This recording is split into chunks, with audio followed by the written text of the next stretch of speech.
fellow humans, and welcome to the Madhouse.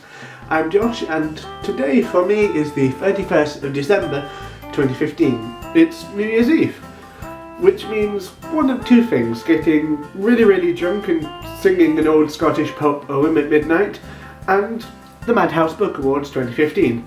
I thought it would be a good way to talk about my favourite books throughout the entire year. They don't have to have been published this year or written, but I have read them this year. There are various categories I've given, ranging from best graphic novel and all the way up to best book of the year. So without further ado, let's get on to the books.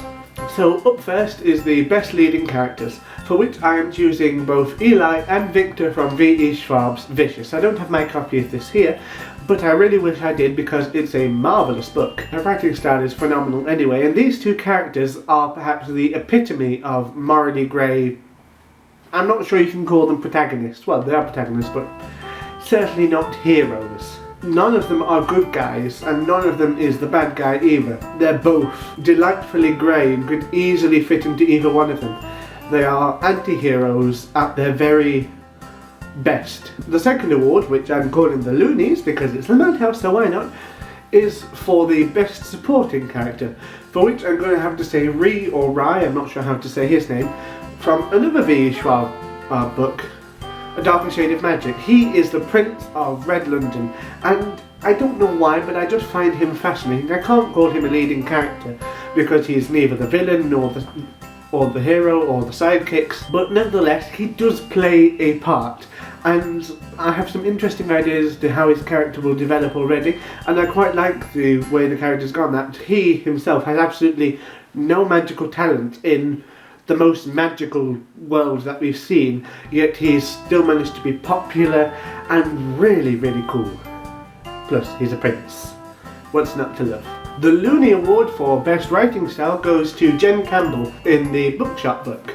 Now, I don't read much non-fiction. I'm a big lover of fantasy and science fiction for the most part, but every now and again I pick up a book where I'm not expecting to be dazzled by plot or abstract thoughts on aliens and magic. No, I just want to be wowed by the content and the words, and my god does Campbell deliver in this. Her prose is, well, it could be poetry, except it isn't. It's beautiful to read, and the content is also pretty good. The award for Best Short Story Collection, well, I could have gone for many different ones because I have read lots of short stories this year, but I have gone for one I've mentioned before on this channel, which is Trigger Warning by Neil Gaiman. Now, I love Neil Gaiman, and Trigger Warning was one of his best short story collections. I believe it came out in March, and it was a fantastic read with many different stories on it.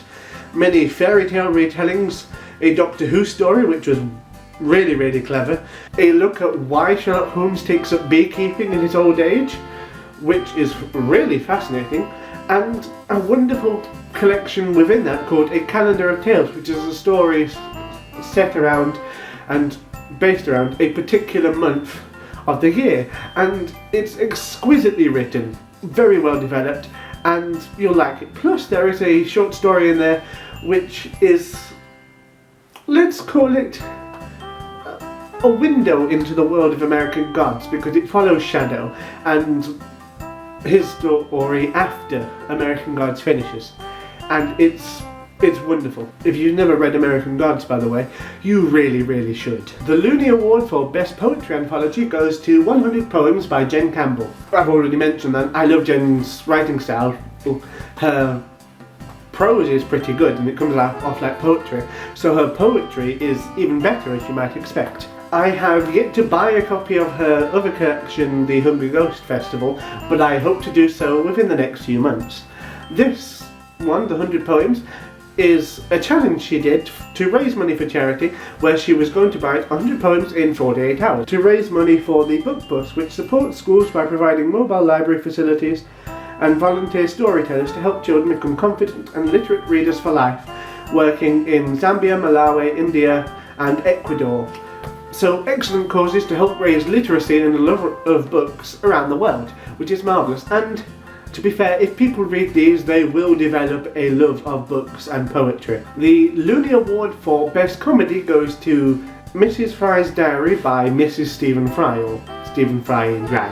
I could easily have gone for any number of other books and practically any Terry Pratchett book I read, but I thought I'd go for something that I hadn't actually read before. A fictional diary written by Stephen Fry's fictional wife about their life together and what sort of a man Stephen is in private. It's very, very funny if you happen to know anything about Stephen anyway. And, well, there are parts of it where it's ridiculously clever. I mean, bravo Stephen, you've written it exceptionally well. The award for Best Graphic Novel goes to Saga. I have read the first 2 volumes and I'm waiting for the rest to come into my local library because I can't afford to buy them all in one go. Being a student sucks like that.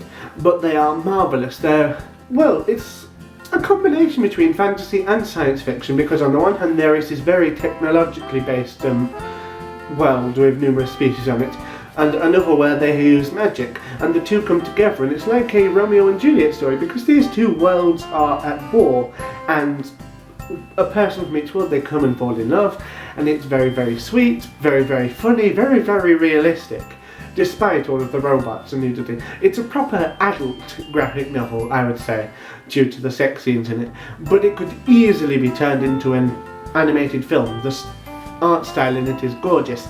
I only wish I had a copy to show you. The award for Best Fantasy Book goes to Northern Lights, the first book in the His Dark Materials series. This is not the most beautiful cover, far from it, but it doesn't matter because the first time I tried to read this book, I didn't get it. I was not interested. I started watching the film at the same time and it made me completely lose interest. But then I listened to the audiobook of this at the start of December, and I fell in love. It's such an enchanting and rich world with such an impressive lore, a corruption of real-world entities and organisations into this world in such a way that it becomes completely real in its own right and one that you can easily follow and become lost in. Plus, who doesn't want a demon? I mean, maybe you don't want a demon like Mephistopheles, but a demon like Pantalaimon, the physical manifestation of one's soul, I think everyone would want that. I mean, that can be a question for you to answer in the comments if you want. If you could have a demon, what would you like it to be? If, while you're a child, it can change shape, but as an adult, it stays fixed into one form. What do you reckon that would be? The Looney Award for Best Science Fiction goes to The Handmaid's Tale by Margaret Atwood, though very closely followed by The Positronic Man by Isaac Asimov. This is possibly the second greatest dystopian novel ever written, after 1984, which was really the first one, and they're both great for entirely different reasons. Because 1984 was more of a look at what would happen in a fascist kind of world, while this is more an extension of trends that could exist at any time rather than when Orwell was writing in 1948. Because in this one, it's Christian religious extremists, although it could be extremists of any faith that would happen, respond to what they see as a world going bad by fabricating a terrorist attack on the Congress of the United States, blaming it on the Muslims, and coming into power, suspending the US Constitution and enforcing their beliefs upon the entire US.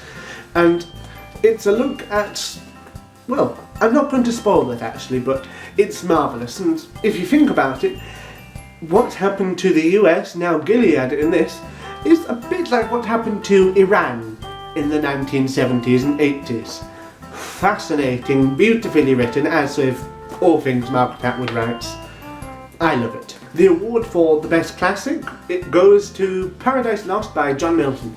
Now this isn't a classic in the Greco-Roman sense of the word, but it is however a classic example of English literature. This is Milton's epic poem, and it is an actual epic poem. I'm not just calling it epic because of the current trend to call anything impressive that. And it is beautiful and exquisitely thought out. It tells the story of Satan, or Lucifer, the fallen angel who rebelled against God, in a far more intricate and sympathetic light. than so many of these one-dimensional goat men that we see in many interpretations of the story. I mean, I've always loved the morally ambiguous characters, and in this one, well, you can't get more morally ambiguous than the Prince of Lies himself. Excellently done, and it spawned perhaps one of the greatest quotes that you can find in English literature, which is, "It is better to reign in hell than to serve in heaven." Now, you may not have to agree with that, but it's a fascinating point. And the award for Best Queer Fiction goes to The Song of Achilles by Madeline Miller, though this could have gone to Golden Girl by Abigail Tartillin just as easily, but I went for this one because rather than specifically just being about queer issues, it is an excellent book, even if you didn't know it was about queer characters. And that's the point that people need to make, because many people, the only queer books they would encounter are specifically about coming out around either as gay or lesbian or transgender or intersex. You get the point. While there's next to nothing about life as an LGBTQIA+ person. This does that. It's not a normal life because this is a retelling of the Iliad, so we're talking Achilles and Patroclus. Not the most normal of stories at all, but the point being, it shows that queer characters do belong in a magical, fantastical world, or anywhere really, rather than just in the, "Oh, woe is me, I'm not being accepted for who I am." Life is about more than that. Coming out is very important, especially for many people in the teenage years, but that's not all there is to being queer, and literature should reflect that, and this does. The best queer non-fiction book I read this year is This Book is Gay by James Dawson, which, however, is good specifically because it deals with queer issues, rather than just having characters who are queer. In fact, there are no characters as such in this because, as I mentioned, it's non-fiction, though it is a very funny look at it, because something I've noticed about many queer people is they have no sense of humour about themselves. Sorry, but that's a problem that has to be dealt with, because if you can't laugh at yourself, you're very dull company. Essentially, it's about what it means to be LGBTQIA+, whether that means as a young person or as a person who's just living their lives openly, or as trying to be able to live it. It's marvellous, it's very, very funny, it's very, very revealing as well. Partly inspired by People's Stories project, which is underway. So the best general non-fiction book I read this year was Atul Gawande's Being Mortal, Illness, Medicine and What Matters in the End. I've talked about this one often enough, but it's a very moving book. It contains examples of research, but also stories from various people who are having to deal with themselves needing palliative care, their loved ones in these situations. Essentially what it means to be mortal, the fact that we are going to get older and one day die. How to deal with that premise, how to cope with the frailties old age brings. It's something very important that the world has largely forgotten, and this book wants to help us remember. Marvellous read, you really should. And the award for Most Physically Stunning Book or Most Beautiful Book of 2015 goes to Sorcerer to the Crown by Zen Cho. This was both published this year and I read it this year. It is absolutely gorgeous, all of this gold and black everywhere, and though you can't tell this and because it's a library book I can't take the dust jacket off, but the gold is raised from the surface so it feels fantastic too. But it's also beautiful on the inside to go with it. I'm not saying that it's illustrated inside, it's not, but the story itself is. Think Jonathan Strange and Mr. Norrell, but funnier and with more romance thrown in as well. Lots of magic, it's excellent. And also, to top it off, it's helped towards my more, what's that word, diverse readings this year, because Zen Cho is a Malaysian author who is now living in London. And, well, I had not read any books by anyone from Malaysia, and I think I can say I've read maybe 3 books by Asian authors within the past 2 years. It's very lacking, so I'm hoping to change that next year. That will be one of my New Year's resolutions, if I actually believed in the concept. And last but not least, the one that you probably will not be surprised by in the slightest, but best book of the year. It goes to The Shepherd's Crown by Sir Terry Pratchett. the final book in the Discworld series, number 41, and the end to the Tiffany A. King books as well. Now, I had to say this was the best one. It wasn't the best fantasy, though it comes with that genre, I admit this. But in terms of enjoyment and physical connection to the book, there has been none that I have felt like this for a very long time. Obviously, I'm influenced by the fact that this is Sir Terry's final Discworld book, although not his final book ever. I'll talk more about that another time. But it's a moving finale and tribute to Sir Terry, to Discworld, to Granny Weatherwax. It's the way it should have ended, and it's an excellent thing that it did. I did a full review of this book if you would care to watch it, but I shall leave that up to you. So that's it, those are my favourite books that I read in 2015. I have to say, I read far more books than I was expecting. My Goodreads profile says that I read at least 65, but I know there are several books I read, that I didn't add to it or couldn't because they were rereads, and Goodreads doesn't like that very much. It's been a good year. Yes, I've been depressed, but it could be worse. So I have only one thing left to say to you. Happy New Year! Now I'm going to go and get drunk. Cheers!